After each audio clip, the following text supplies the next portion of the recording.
I always thought like, okay, I don't want to spend my life in a cubicle. What can I do to get out of just the classic 9 to 5 for the rest of my life? I think you were working for somebody for a while. How did you go from that to starting your own company? I got a loan from my dad and bought a computer and the software I needed and just started making maps for most of the commercial real estate folks that also got laid off. The professionals that use our application clearly have a desire to be the most informed real estate professionals in their market and to understand their market better than any of their competition. My goal here is to really revolutionize the real estate industry as a whole. We all have one chance at life, and quite frankly, 50 years from now, nobody will remember anything that anybody did, so you might as well go for it.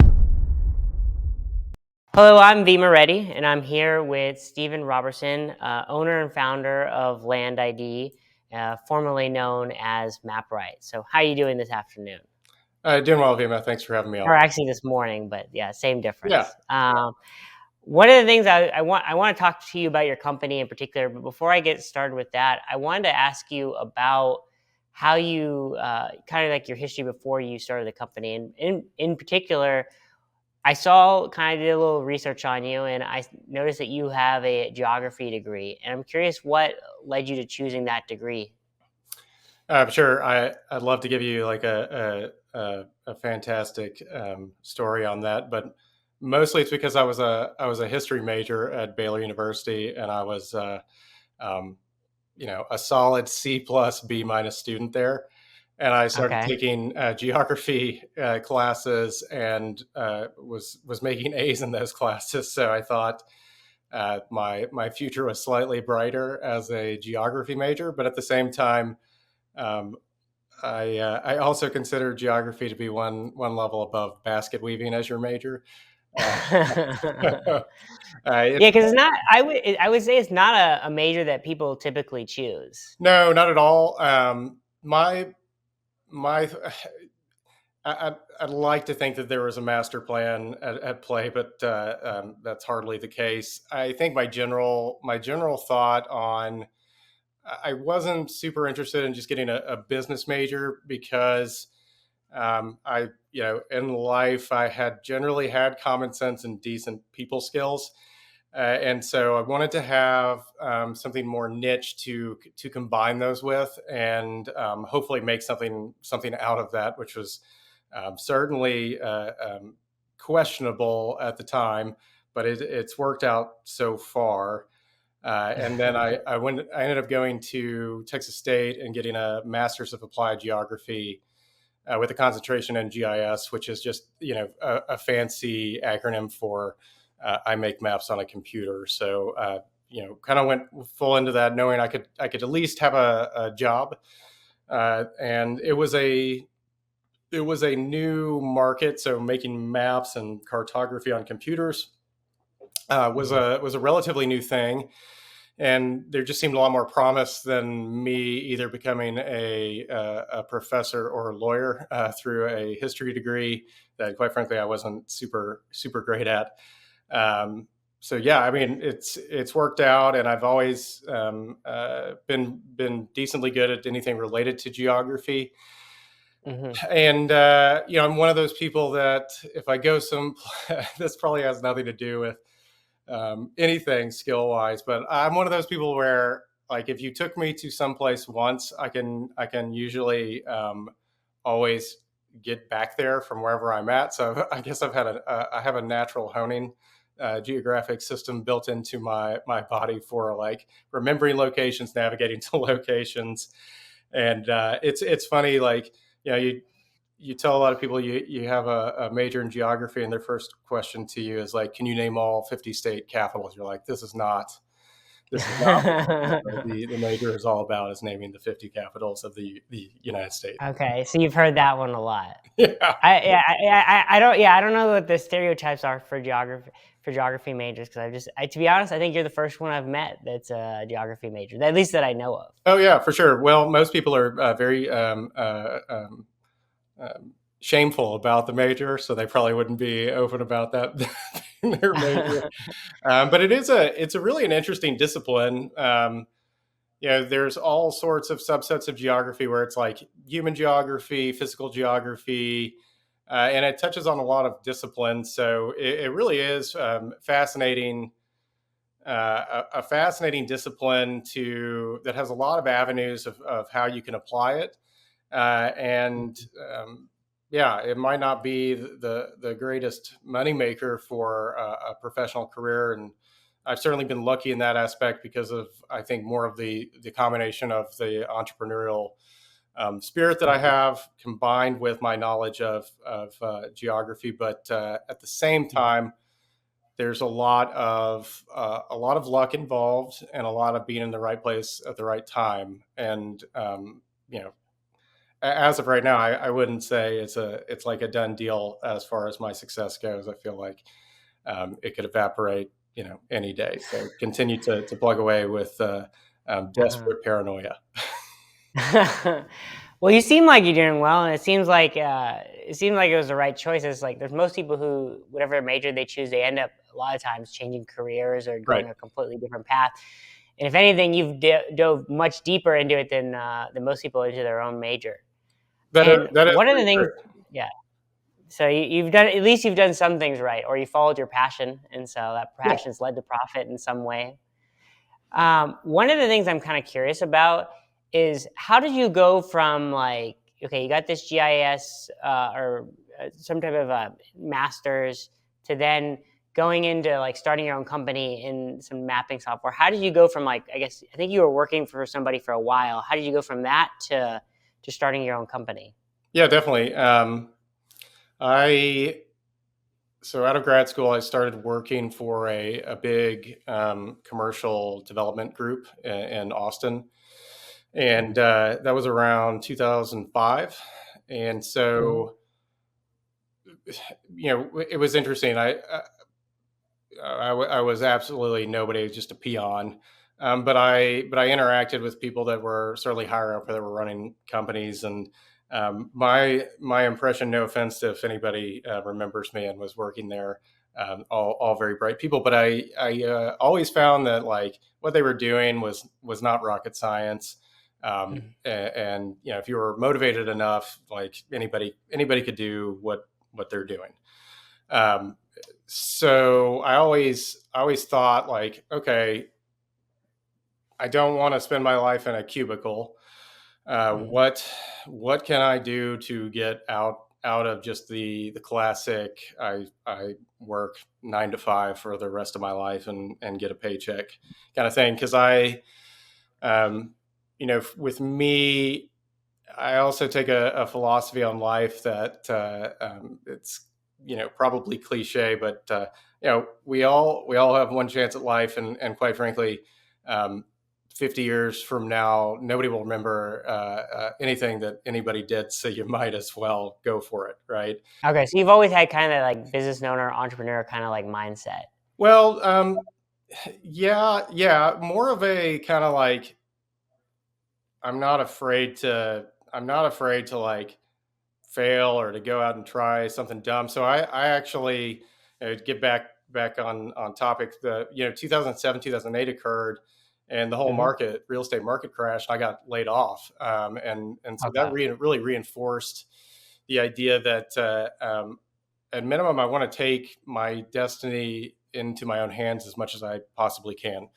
And so I Mhm. got a loan from my dad, and bought a computer and the software I needed, and just started making maps for most of the commercial real estate folks that also got laid off because they were Okay. still doing stuff. And Okay. then I got another job at a wind farm development company doing as a GIS specialist, and that was probably like 2009 when I started doing that, and I like thoroughly hated that job. That was a working for in a giant corporation, and I was no joke. I was a number, like you'd get reviews, and they would refer to you as like employee 187B, and they said like nothing quite as dehumanizing as that, knowing like you didn't even go by your name. So I really hated that job, and I think Mhm. what I really don't like is just feeling like I'm wasting time, just just sitting around and doing doing tasks that nobody cares about, and quite frankly, I don't care about, and that was the gist of that job. So I would spend a lot of time looking around to see what else could I possibly do, and I started realizing that there were really expensive properties for sale that were sizable in land that could use maps. So like lots of farms, ranches, Okay. even raw land on the peripheral parts of town that were going to be used for commercial purposes in the future.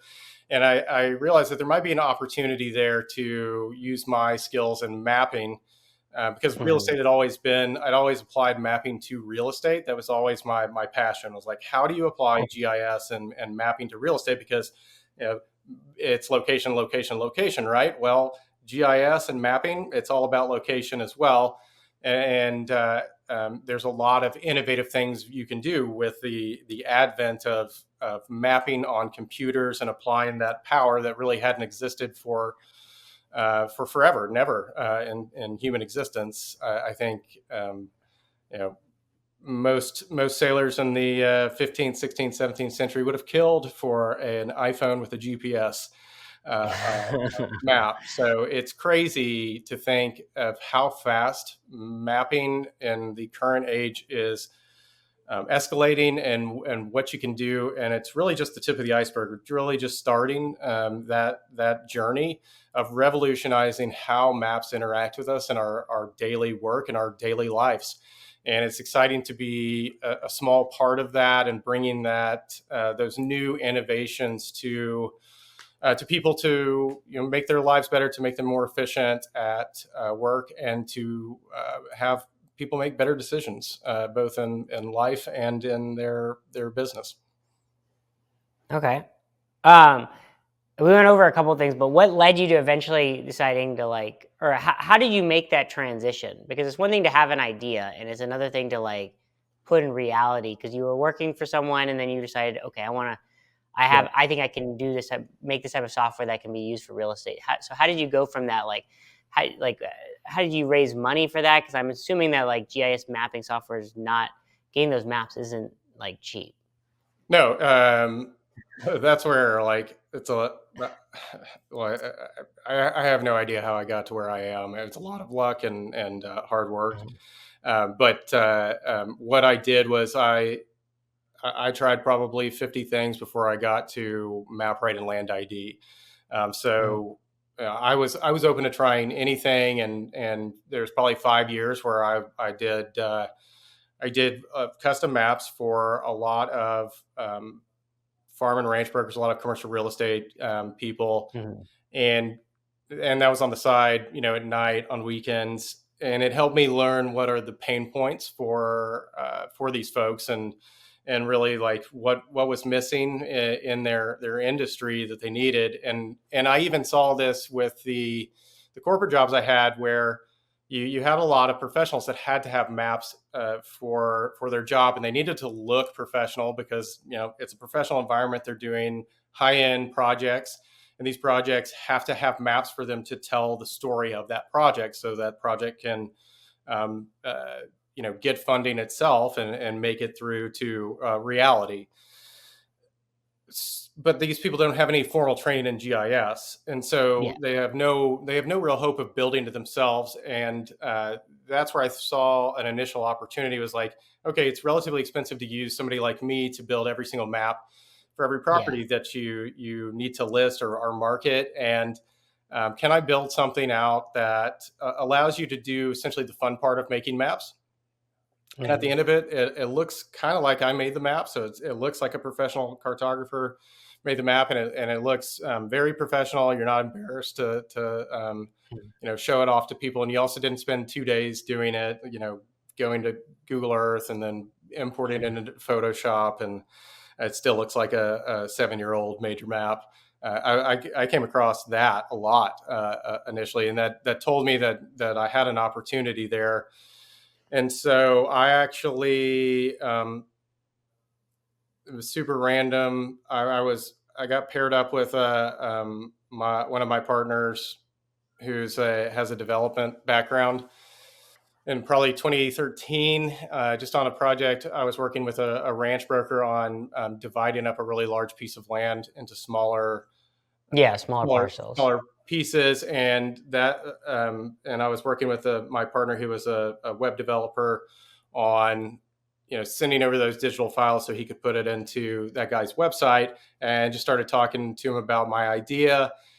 Got some momentum there, and then I had another partner who was in oil and gas development, who I did all their custom mapping for, Mhm. and kind of really, I know once again this is cliche, but it is the absolute truth. Sold him on the idea by just writing it out on a kind of a paper napkin, the thought, and I got about $50,000 to start the company Okay. there, and that's that's how it went. I didn't raise a lot of money, and Mhm. I built the company.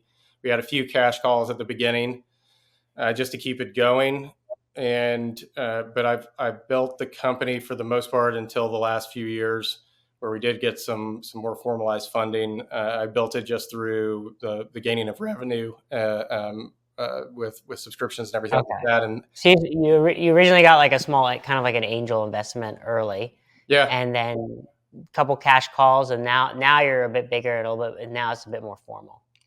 Yeah, it's certainly a lot bigger now. We have tens of thousands of subscribers, but our ambitions are much bigger than where we're at right now. So once again, my goal here is to really revolutionize the real estate industry as a whole, when it comes to how people think about maps and their connection to better understanding real estate markets and properties within those markets. Yeah, because I happen to use your software as well. And I think probably the biggest benefits I've seen is being able to overlay different design ideas on top of like the actual GI, on top of the aerial map, and to kind of get an idea of like where things are sitting and how, and have different layers to look at, which has been probably one of the more useful things, more from a land development side. Right. And so it's been interesting to kind of try different ideas and see how it would look. And so it's much easier to visually see how it's on a map with like a software like yours. That's correct. The real estate is inherently spatial, Hmm. and a map helps somebody understand a project in a spatial context, which I think is really important when we're talking about any kind of real estate development of any size. It's one thing to show a site plan or to show some photos in a slide, but those are abstract things, in a sense that like there is no spatial context. You can't see it on the land if you go out there, and it goes back to like why are houses staged a lot. It's because you never underestimate people's inability to imagine things differently than how they currently exist, and that is the same thing that applies with what you're referring to with the georeference tool, allowing you to overlay site plans and surveys onto your map, and then to display those for public consumption, to present them to clients, colleagues, potential investors, and it really helps tell the story of that project, and gives people that really important spatial context to help them further understand the layout and the size. It helps to really visualize, almost like staging a house. Yeah, I think, like you said, telling a story. I think that's like the best way to describe it, because I think with a house, even like with decent pictures, it kind of like the house like tells a story like itself almost to some degree. But with land, there's really more of, there's a vision you have to sell, especially if you want to do any type of development with the land. You have to really sell the vision of what it could be, Right. and so having more maps that you could overlay on top really kind of help with that. Yes, absolutely. So one of the things I was going to ask is, so right now you've grown quite a bit from like just starting from like just to have an idea to now you say that you have like over 10,000 users, correct? Something along those lines? Yeah, we're I believe just over 15,000 now. 15,000. So I'm curious, kind of like, what is your kind of goals for the next few years with your software? What are like the features that you want to add, or what are the kind of like where do you feel like there's growth in terms of like not only your software but any GIS software? Sure. For us, our goals are to, forever that I've worn many hats, and so I've been the designer of the product, and um, Hmm.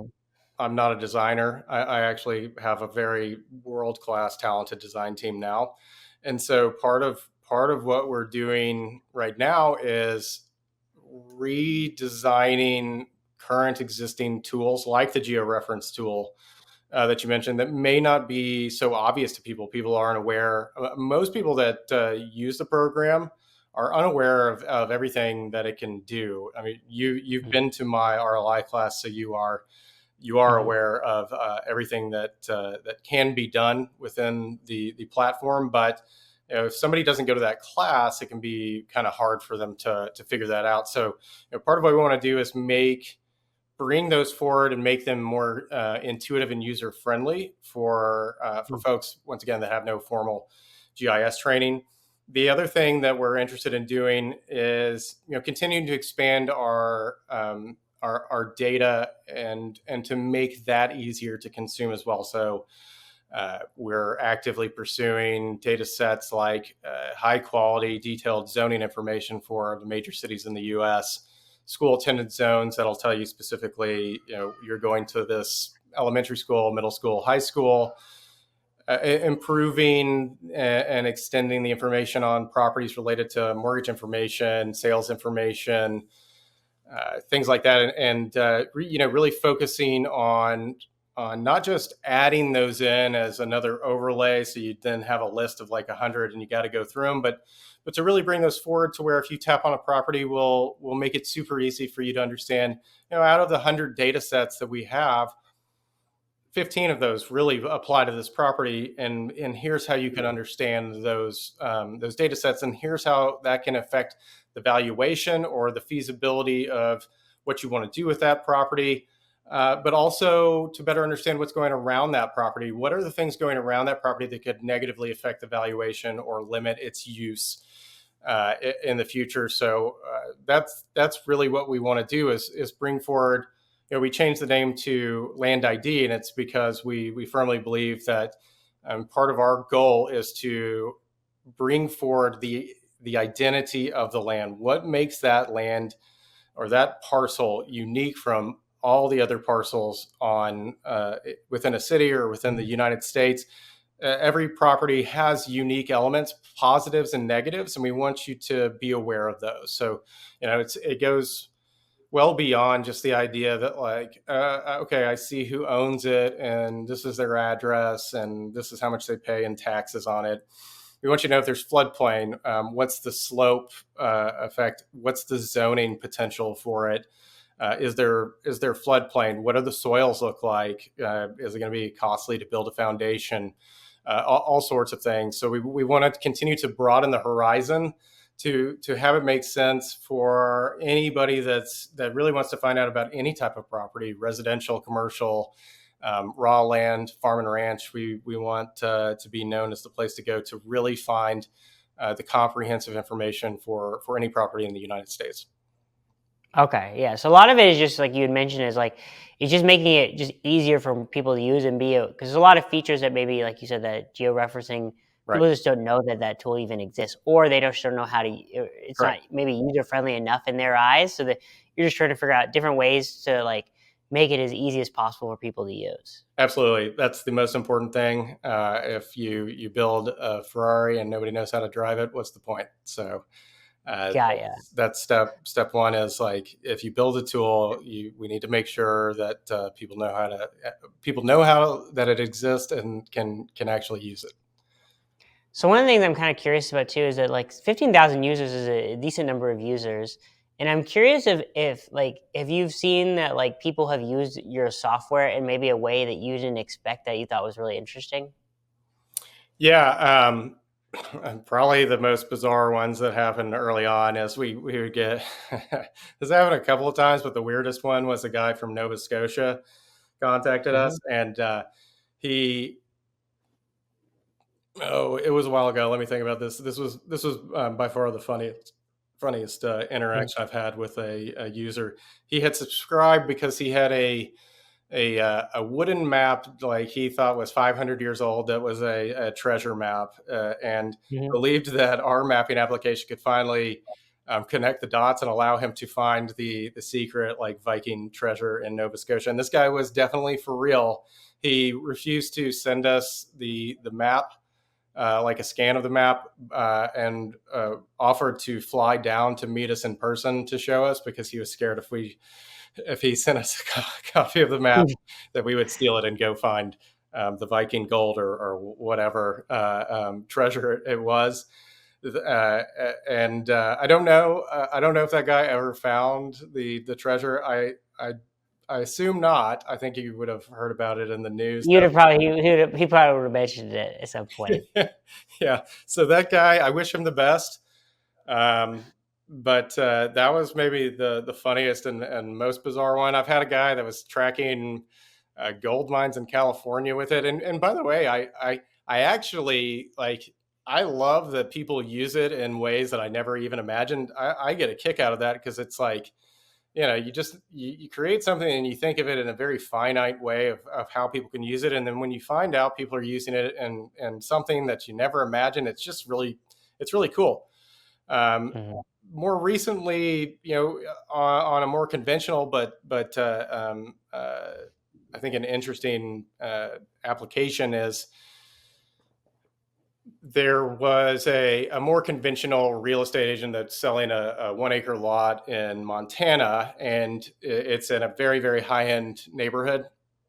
And with 1 acres, the smaller the property, when it comes to maps, the more important that typically the map will show the amenities around that property that make it so special. And so this was just 1 acre, but everything around it was very, very special. And one of the most unique elements was it was a ski in, ski out property. But it was very hard for people to that were looking at the property, without a map showing the track for the ski in, ski out. It was not obvious, and it was Wait, sitting can on the you market what so for. what is a ski in, a ski out? I don't know what that Here, is here. actually. I've got a copy of that map. I can share it. Okay, so this is just a screenshot. Are you seeing the Uh, map? yeah, I'm looking at I have it on screen. Okay, awesome. So a ski in, ski out, it's very valuable for anybody that's buying a property up in the mountains, because then they don't have to drive a car down to the bottom lot to get on the slopes. They can just walk out of their property and they can go up to a ski lift, and then they're on the mountain. So from a convenience factor, these are highly sought after for skiers, snow skiers. Yeah, And what this map is showing, this trail right here, what the map is showing is the actual trail to get over to the lifts. And this agent was able to use our mobile application. He turned on the tracking functionality, and all he did was walk the ski in, ski out track from the property over to the first lift. And this property had sat on the market with very little interest for over a year, and that agent was getting a lot of grief from the owners about what's going on, why isn't this selling. And he made that map with the trail of the ski and ski out, and just showing once again the map of the property wasn't as important as it was to show what's around that property, what makes that property sell at that higher value. It's because it's ski in, ski out. You need to show people the path for the ski in, ski out. So once that map was created, the property sold 2 months after that. So there's a real example of something that had just sat with zero interest for over a year, and the agent was in real jeopardy of losing that listing, which was a very multi-million-dollar listing, Mm. a nice commission for them. And just by creating the map that showed the ski in, ski out, he was able to demonstrate the true value of why that property was worth more than a non-ski in, ski out. And kind of like we were saying with before with the georeference tool and your ability to get people to visualize in context a Mhm. project, that's the same thing that's going on there. People couldn't visualize or understand how does one ski in or ski out of this property, but once you laid it out on the map, he started to get a lot of movement, and once again that property sold pretty quickly soon after. And if you talk to that agent, he would tell you that the map played a large part in being able to much more effectively market that property and get it sold. Yeah, that's really awesome. So all it did was you just walked the property to make those lines, and Yeah, then so you have the ability. I didn't know this about their software, is that you have the ability to go from like 2D to 3, because it looks like a 3D map. yeah, definitely. We're actually adding, so we have 3D on the web right now, components. So Mhm. we have a mobile app and a web app, and they're synced together. So when you make maps on your phone or you make maps on the web, they both sync up, so you can use them either way. Like if I made a map on my computer, I go log in on my Land ID app on my phone or my tablet. I'm going to see that map there, and I can go out there and I take photos out on site. It'll drop a photo point with the photos. Super easy for me to add that compelling multimedia content to the map. But I also have the ability to track myself while I'm out on site with my mobile device. And so that's what he did is he went out there and just hit the tracking button and then walked the ski in ski out trail, and it just automatically added it to the maps. So very easy to add that compelling content on site using our mobile application. And I believe within the next 2 weeks, we'll have 3D capabilities on our mobile app too. So right now it's on web only with 3D, just like you saw, Okay. but very excited to say that it's only a few days away where we'll have full 3D on both our mobile and web applications. Yeah, one of the things I've noticed about is that your mobile application and your web application are different in a lot of ways. Even though they have some similar features, but they are quite a bit different. What was kind of like the design decisions behind like each of them, and how you said you want to design them differently? Yeah, the the difference between mobile and web design really boils down to screen space. So Mhm. you have a lot more screen space on a computer, therefore you can do a lot more advanced things, and you can have a more intricate, detailed interface to run the mapping applications. And another thing is historically, most of my mapping experience using mapping applications is done on a computer, and on mobile that was more out of my area of expertise. We brought on some strategic partners who have extensive experience, have built one of the most successful SaaS mapping applications in the world on mobile devices, and bringing their expertise in has really helped improve our mobile app experience, and we continue to focus on that. But to get back to the point, we we can't put in the same functionality that exists on the web that exists on the phone, because it would overwhelm the interface if we did that. And so you have to keep the mobile apps uh, a little simpler, a little cleaner, because the use case is also different. If you're using the mobile app, a lot of times you're out on site, or you're in your car, you're driving around. It's important for you to have quick access to it, and a lot of times you might be touring with clients, so you want a really clean map that you can use almost as a presentation tool while you're out on site. So the heavy lifting, in my opinion, is always done through the web application of Land ID, and the Okay. mobile app is really an extension of that map, where you can add in that high impact multimedia content like taking photos or tracking yourself. But we continue to expand the mobile application with a high sensitivity to making sure that it is very user friendly and the interface Mhm. is clean, and we're not overwhelming that particular platform due to just screen size. Okay, that makes sense.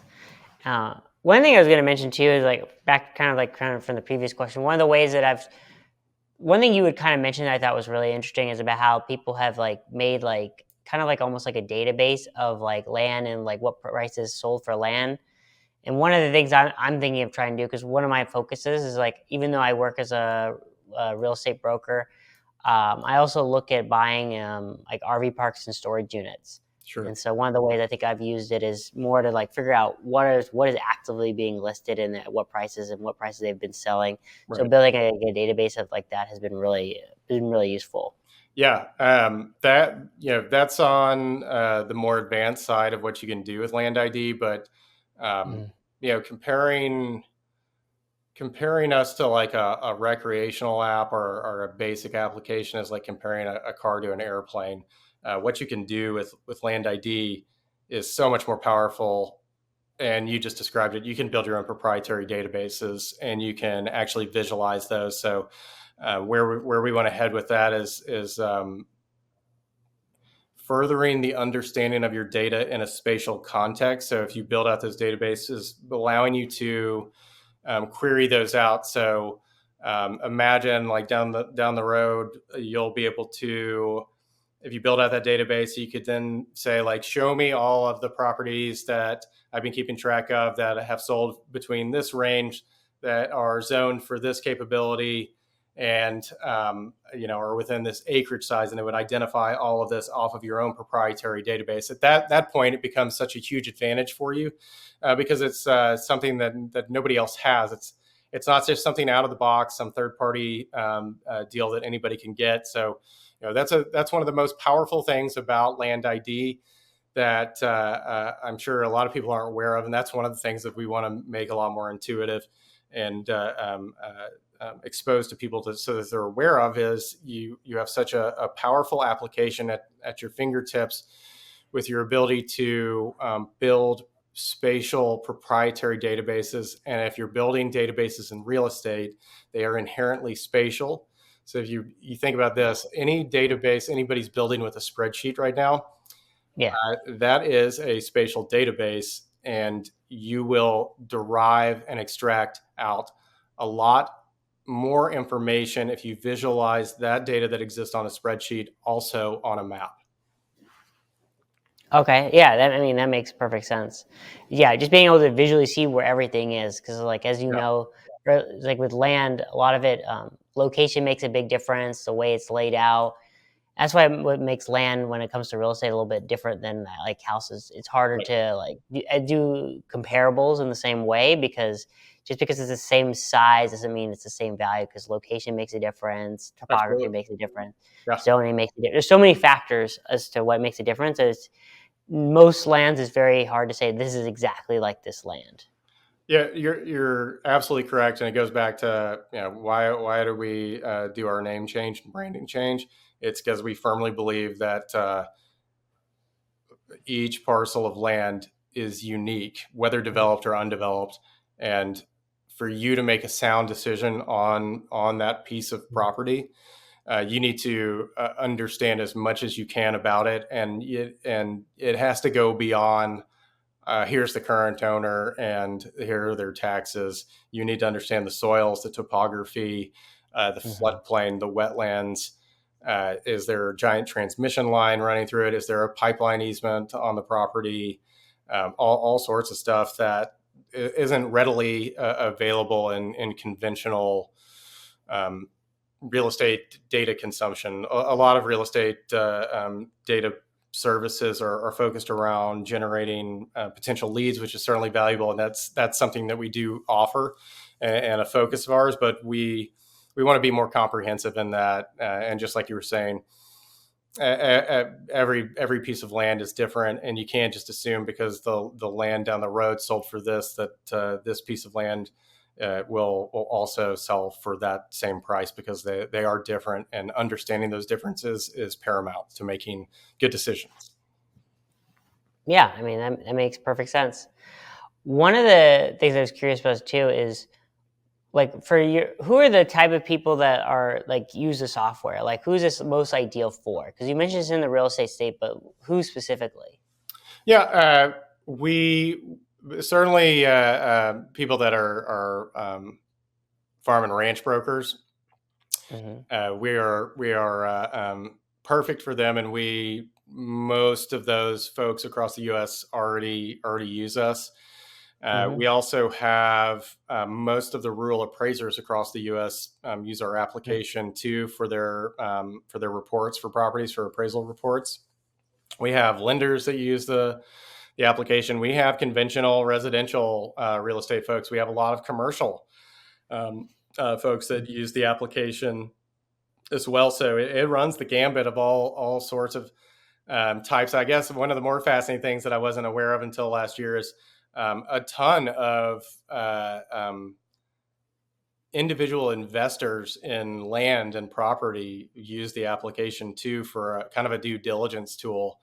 We're very popular in those groups as well. So once again, apparently very popular with the ancient treasure map folks of Nova Scotia Okay, so too. if you need help with your treasure map, figuring out where the treasure is, you can just overlay that map on top of the land, and Right. then you But just mark the spot. yeah, we continue to broaden our basis in a very strategic way to be more applicable to all types of real estate, but we want to be smart about it and make sure that we're serving our current customers and improving things that they've requested. Uh, and a lot of the things that help broaden the appeal of the platform are also things that our current customers want. But we've had pretty good success in almost all genres of real estate, and I think for me, I'm certainly biased, but uh, the professionals that use our application clearly have a desire to be the most informed real estate professionals in their market and to understand their market better than any of their competition. And as what I tell people all the time is, the good news if you are in real estate and you're interested in using Land ID is the bar is extremely low to help have maps differentiate yourself to get bigger and better projects listings, to understand true values and opportunities for purchasing or selling properties or land. The bar is very low, and you could use 10% of the application and still be ahead of 90% of the people you compete with. So it has broad applications in almost every part of real estate. Is there any like maybe like a new audience that you're looking to kind of connect with more and use the software more for the future? Our focus really remains and will Mhm, remain on real estate, and it's just for mhm. us the degree to which we dive into very specific siphons of that. So, Okay. for example, like with commercial real estate, if you're going to do tenant rep stuff, you got to have demographics, trade area building, drive times, things like that. Obviously, retailer logos, locations, things Mhm, like that. So those are not small things to develop. I think in our long-term plans, we would like to develop that out, but we wouldn't want to go full bore into something like that and abandon other things that we still need to get done for, the current folks that have a focus on more traditional land ID uses with land marketing, selling, understanding. mhm, So it's really like for us, our goal is to once again change and revolutionize the way real estate is done in respect to mapping mhm, and to have people have a better understanding of the market and properties using our application. It's just the roadmap of how do we go about it, and we want to be very conscientious of um, improving the property and improving the platform in a natural way. I guess to me, to say it that way makes sense, but okay. not to, So I guess, not to make a wild swing in priorities, mhm, to like all of a sudden jump into like demographics, things like that. But to be thoughtful about when we would introduce something like that, which I don't think we'll be doing anytime in the mhm, near future. But to give you another example, I think zoning really helps people understand land, and bringing that in certainly has an appeal to your more conventional real estate folks in commercial or residential. But it mhm, also has a lot of appeal to people that are dealing in land too. So that's a good example right there of like having a measured approach that is adding in a function that appeals to both our current set of subscribers, but it helps broaden the appeal to new sets of real estate professionals as well. Okay. I mean, yeah, that makes sense. And I think that zoning feature is something that I think would be really handy, especially inside like city limits. People would care a lot to Yeah, have like an overlay like that yeah, because it's I would expect difficult that to to get come that. out in the first half of 2024, and we will Okay. have uh, basically every major city in the U.S. will have detailed zoning coverage. One thing I was going to ask too is like, where do you get all these like maps to like be able to overlay? Like, how do you pull from all these different sources? Like, even like the zoning maps, how would you get that? Like, are you manually having to like download all these maps, or how are you able to do this? Yeah, sometimes we build them out ourselves. Sometimes we find resources where people specialize in, building out zoning data or floodplain data or parcel data. It really kind of is on a case by case basis. It all depends on like how much time and resources will it take for us to build this out versus licensing out the data from somebody that specializes in this. That's really kind of how we view it. So the vast majority of the data sets we build out ourselves, and we have a team of GIS specialists that we're really good at finding the data and then distilling that data down to be easily digestible and understandable by anybody. But there's certainly a handful of data sets that we do make strategic partnerships with other folks where it makes sense, so we can bring that data and make sure, at the end of the day, Mhm. what's important to us is to have the highest quality data Mhm. possible, because that's foundational to Mhm. our platform. If the data is bad, then everything else is bad. So Okay. that's the most important thing is making sure that the data is easy to understand and that it's the best available data out there for that particular topic Yeah. or theme. Yeah, it makes sense. If the data's not good, then the Yeah, software won't work yeah, well. I want to kind of switch topics. I know we're getting kind of later into our podcast, so I'll kind of start to wrap things up. So I'm going to ask some questions, some kind of rapid fire questions, okay, and it's more specifically about you, so that some of my viewers get to know you, and I guess viewers get to know about like the owner of Land ID. sure. So I guess what is your like favorite movie, TV show, channel, or book, person, or quote? Okay. I gave you a list. You have a broad range to go with. Yeah, I would say my favorite TV show is probably Breaking Bad. Um, Okay. there's a decent amount. My favorite book is probably On the Road. On the Road? What type of book is Jack that? Kerouac. He's like a beatnik from the '40s. It's an interesting book. Okay. Um, it's pretty cool. If you haven't read it, I'd suggest Okay. you On the Road. gander Okay. I'll at have it. to Yeah. look up. Well, what were the other? So the other thing I was going to ask is like favorite maybe person or quote, and yeah, maybe a movie as well. Yeah. I listen to a lot of stoicism quotes almost on a daily Okay. basis, just to keep myself sane and to keep things in perspective. Uh, Hmm. so, uh, like Roman philosophers, Epictetus, um, Okay. uh, Senna, Marcus Aurelius, Okay. the emperor. But maybe my favorite quote, and I'll paraphrase this, is from the philosopher Bruce Lee, which is "Be like water," and the point of that is you can put water in any type of vessel, and it forms to that vessel. And what he's really saying is be malleable in your life, and you're better to conform to the situation you're put in than to fight it. Hmm.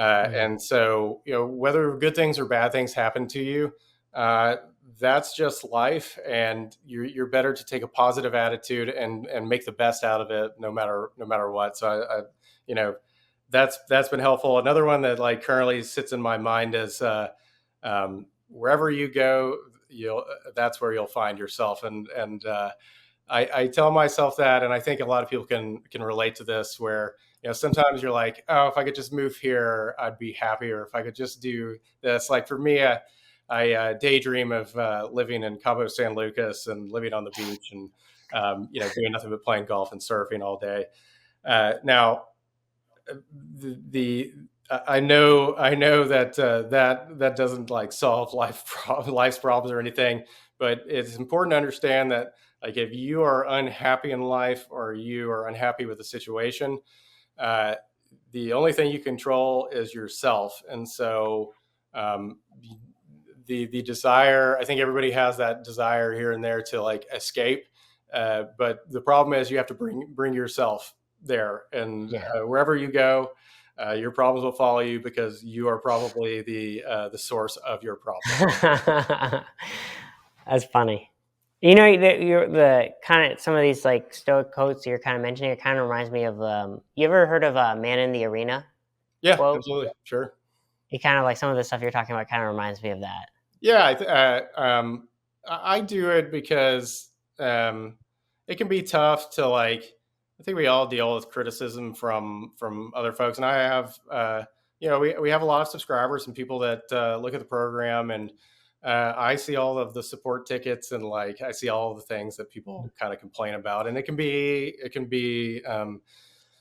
overwhelming or defeating or just kind of put you in a bad place. And sometimes it's nice to talk to people that are you go out and you actually talk to people and they're nice about the platform. You're like, oh, people do actually like this. It's support tickets all. Yeah, yeah, because all the no one's just throwing out comments of how much they love the software. They don't. Yeah, yeah, You only get more. yeah. You only get more of the negative ones. Support tickets are rarely like positive things.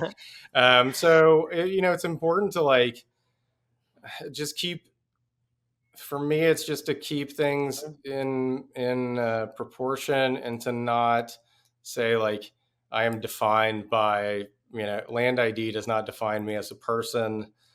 And I'm certainly doing my best, and I firmly believe that I'm more interested in like how well I play the game more than the results that come out of it. Okay, you're So more procedure focused or yeah, process focused. yeah, exactly. Whether land ID is a success or not, the most important thing is that I can go to bed at night and feel like at the time I made the right decision, and or I did my best to like make sure it was a success. But a lot of success is out of your control, and so you can another quote I love is. And I'll paraphrase it and maybe butcher it, but you should only get mad or what is it? You shouldn't get mad at things you can control, and you shouldn't get mad at things you can't control. And that's really saying like you shouldn't get mad, period. But once again, focus on things you can control,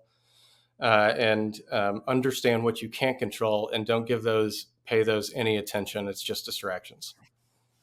Oh, I like that. I'll have to keep that in the It's keep hard. that for a rainy day. Hard to do.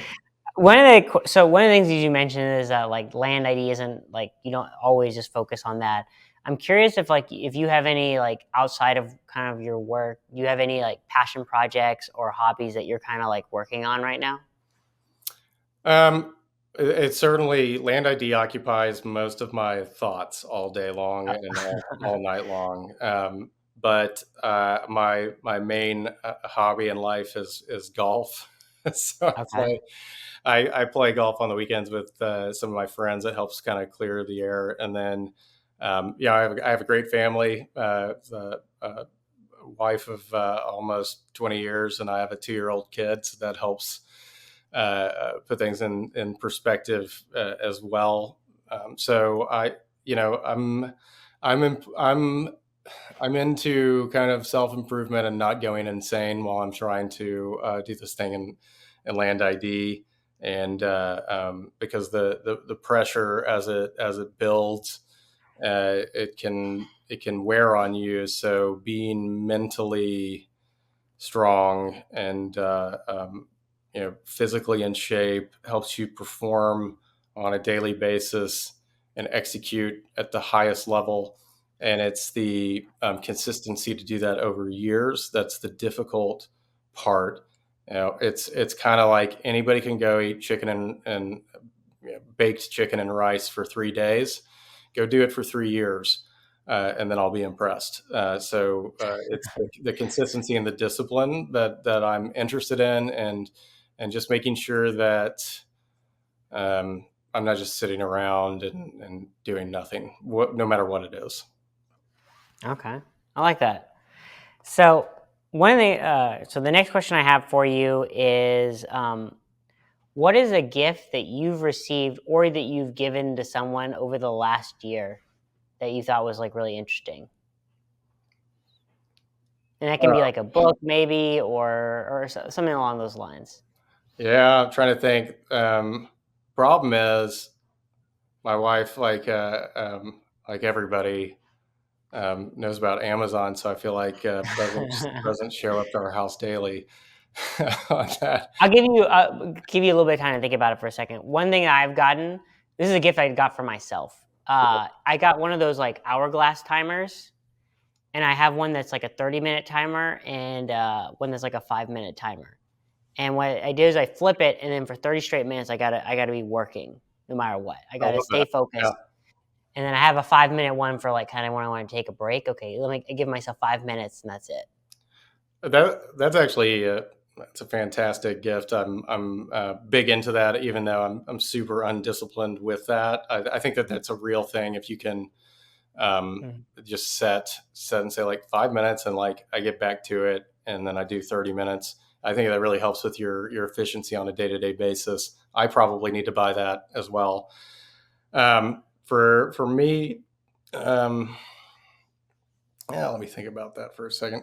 Yeah, the reason why I like it is Um, because there's a visual component to it yeah, rather than like a number. I don't know, for whatever reason, like just like being able to visually see the time, to me, it just makes a huge impact. yeah, it brings it into focus, and just gives you real finite um, rules to play by in the day, which I think is that's a real thing, especially with your phone, because you can be on Twitter or whatever, and before you know it, like an hour has passed, and just with phones today, it's easy to let time slip by. So having that uh, having that in your face, and really living by that, I think is awesome. Honestly, it kind of falls in line with things that I certainly believe in.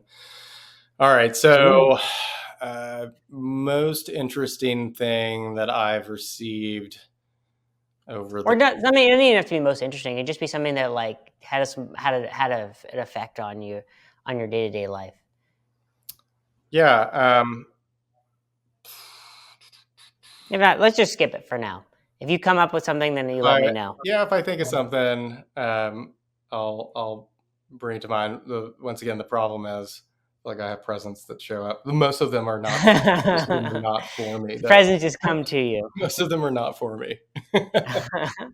So I'm gonna leave you with kind of what I like to do to kind of end my show is I always ask my last guest a question to ask my next guest, and then I always ask my current guest to give a question to the following guest. Okay. So I'm gonna first give you the question first of what they want to ask you, and then you will have a questions you give to my next guest, and I'll give you a little bit more about the guest after the first part. Okay. So the question the last guest asked me to ask you, I kind of told her who you were beforehand, is what's the next big thing in the mapping or JS technology? Uh, yeah, that's a good question. There's a lot. I think that if we're looking at um, a wide scope, you would see it depends on that augmented reality. We all have seen the like projects where you have Google glasses or Apple glasses, and you put it on, you can like look around. That augmented reality. I guess the best example is that Pokemon Go app, Yeah. where you could look around, you could see some sort of Mhm. Pokemon out on site. I think that at some point you can probably put on a pair of glasses or something, and look down a road and actually see like restaurant ratings or ratings on a store as you're walking around. I think that will be revolutionized through mapping. I mean, that the basis of that is mapping, for that to show up correctly on your augmented reality devices. I also think that the self-driving application, that's all based around accurate mapping, digital interactive mapping. That doesn't, without that, self-driving cars don't happen. So like on a broad scale, those I think will be things that eventually come to fruition. I don't know when, but those will change the way people view the world, Okay. Awesome. and And now, the world. okay. Yeah, I believe you, especially like Tesla starting to have self-driving cars. And then like, yeah, Pokemon Go is a good example of augmented reality. There was like a 3-month period where like it was everything the world was talking about at one point. Right. Yeah, exactly. Yeah. So I have a feeling more of that is coming in the future. So now I want you to leave a question for the next person. And the next person is going to be a realtor, a residential realtor. And I think she's also known for being a big roller skater. Okay. All It's right. she has a very unique talent in roller skating, and so I'm bringing her on more for the real estate, but it was an interesting twist because she uses that a lot in her marketing. Yeah, I'll go heavy on the roller skating side of things, and Okay. I guess that's like a two-part question. One, what is the best brand of roller skate? Is she? I got a lot of questions related to this off the top of my head. Does she prefer rollerblading or conventional roller skating? Okay. Is she Okay. opposed to the rollerblading? And then finally, does she do any kind of like roller derby stuff, or like Okay. how does is the roller skating just like recreational exercise wise, or is she like going to like a crazy like roller skate Royal Rumble? So, from my understanding, from what I know so far, is that she I think she does like she doesn't just do it outside. She like does it like inside, and like she does like shows and performances, Oh, that's awesome. and she might be the derby too. I haven't dug that deep yet into her yet, but Yeah. it's definitely a big part of who she is. Well, I'll certainly be paying attention to tune into that podcast so I can Yeah. get the answers to my questions. Well, that'll happen in about a month or so for now, so I'll keep you posted. Cool. So, lastly, to kind of wrap things up, so if people want to reach out to you or learn about more about you or about your software, what is the best way for them to like learn more? Yeah, the easiest way is if they go to our website, it's id.land. That has a wealth of information about what you can do with the platform. The other easy thing to do is if you go onto the App Store on your iOS device or on the Google Play Store and you search for Land ID, you can download the mobile app there. So either through our website, id.land, or searching Land ID on the mobile stores is a good way to get introduced into that. We have 7-day free trials, so you can give it a try and see if it's something that makes sense for you. And if you have any questions for us, we have a support channel, and you can either call our phone number at 844-932-6277 or email us at support@id.land. Okay, perfect. And I'll make sure to add these in the notes. And then another thing I'll add too is if you've enjoyed Steven's voice, you'll enjoy it even more on his YouTube channel as well, Land ID. So in case you want more. Yeah. Yeah, I'm actually going to start doing a series of weekly webinars in the not too distant future. So if you're once again, if you enjoy my voice and my face, you'll be able to catch me on a weekly basis moving forward as I just kind of run introductions into the platform and then do specific kind of advanced medium topics on a live basis where you can interact with me. I think that's something that a lot of people hopefully will find high value out of.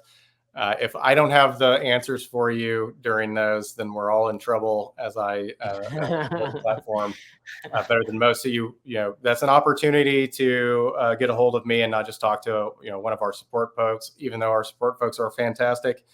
I will also be out there a little more than I have in the past. Okay, well, awesome, perfect. So people can find you on your YouTube channel as well. Yeah, absolutely. Yep. So with that, that's a wrap. As always, please like and subscribe to my tech channel, Texas Land Dealer with Vema. And with that, it's a wrap.